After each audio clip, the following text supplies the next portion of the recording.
Let's mike news at 9। Let's mike अब तक की खास खबरों के साथ मैं हूं महेश सिंह। केंद्रीय विद्युत और आवास एवं शहरी मामलों के मंत्री मनोहर लाल खट्टर ने दक्षिणी अफ्रीका के क्वाजू नाटाल प्रांत में आयोजित G20 ऊर्जा परिवर्तन मंत्री स्तरीय बैठक में भारतीय प्रतिनिधिमंडल का नेतृत्व किया।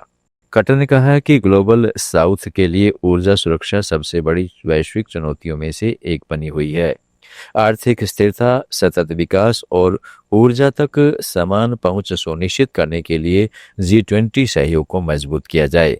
खट्टर ने कहा कि 2025 में निर्धारित समय से 5 वर्ष पहले ही 50% क्षमता के लक्ष्य को भारत ने प्राप्त कर लिया है।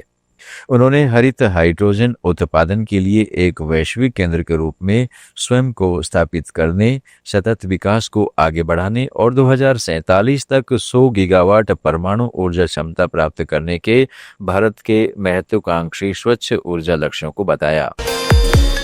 बिहार में विधानसभा चुनावों को लेकर गहमागहमी जारी है। कांग्रेस नेता पवन खेड़ा ने महागठबंधन के बीच सीट बंटवारे को लेकर कहा, कोई पेच नहीं फंस रहा है, मुलाकात होगी तभी तो सीटें के बंटवारे के बारे में घोषणा की जाएगी। भाजपा की जो उम्मीद है कि कोई पेच फंस रहा है, उस पर पानी फिर रहा है। हम सभी लोग मिलकर चुनाव लड़ रहे हैं। बिहार में सीटों का पेच फंस रहा है महागठबंधन में। आज तेजस्वी यादव, मल्लिकार्जुन खड़गे और कोई पेच नहीं फंस रहा। मुलाकात होगी तभी ना आगे सीटों पर घोषणा होगी। तो ये जो भारतीय जनता पार्टी की उम्मीद है कि कोई पेच फंस रहा है, वो उम्मीद पे पानी फिर रहा है।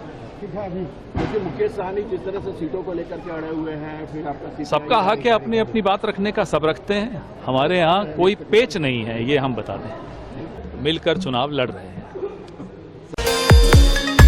डिजिटल रूप से समावेशी भारत के निर्माण की दिशा में एक महत्वपूर्ण कदम उठाते हुए भारत सरकार के सामाजिक न्याय और अधिकारिता मंत्रालय के दिव्यांगजन सशक्तिकरण विभाग ने गोवा में पर्पल फेस्ट में नया सुगम्य भारत ऐप लॉन्च किया।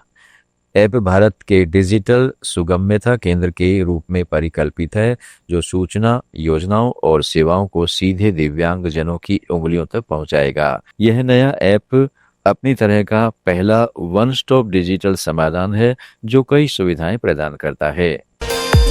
भारत की विमानन नियामक संस्था नागरिक उड्डयन महानिदेशालय के बोइंग से एयर इंडिया की फ्लाइट AI-117 पर बिना कमांड RAT के खुलने की घटना की पूरी रिपोर्ट मांगी है। DGCA ने एयर इंडिया को जो सलाह दी है कि सभी प्रभावित विमानों में RAT स्टोरेज और हाल ही में बदले गए पावर नियंत्रण मॉड्यूल की जांच की जाए। एक वरिष्ठ DGCA अधिकारी ने बताया है कि बोइंग को निर्देश दिया गया है कि वह घटना की पूरी जांच रिपोर्ट बोइंग 787 विमानों में इस तरह की घटनाओं का वैश्विक डेटा और PCM बदलाव के बाद ऑपरेटरों की रिपोर्ट जमा करे, साथ ही रोकथाम संबंधी उपाय की जानकारी भी दें। दिल्ली सरकार ने राज्य हस्तशिल्प पुरस्कार योजना में 12 साल बाद बड़े सुधार किए हैं। उद्योग मंत्री मनजिंदर सिंह सिरसा ने कारीगरों के लिए पुरस्कार राशि 3 गुना करने और अधिक कारीगरों को इसमें शामिल करने के लिए कई नई श्रेणियां जोड़ने की घोषणा की है। उद्योग मंत्री ने कहा है कि यह सुधार कारीगरों के असली योगदान को सामने लाएगा। नई रूपरेखा के तहत राज्य शिल्पकार पुरस्कार की राशि 30,000 रुपये से बढ़ाकर 1 लाख रुपए की गई है।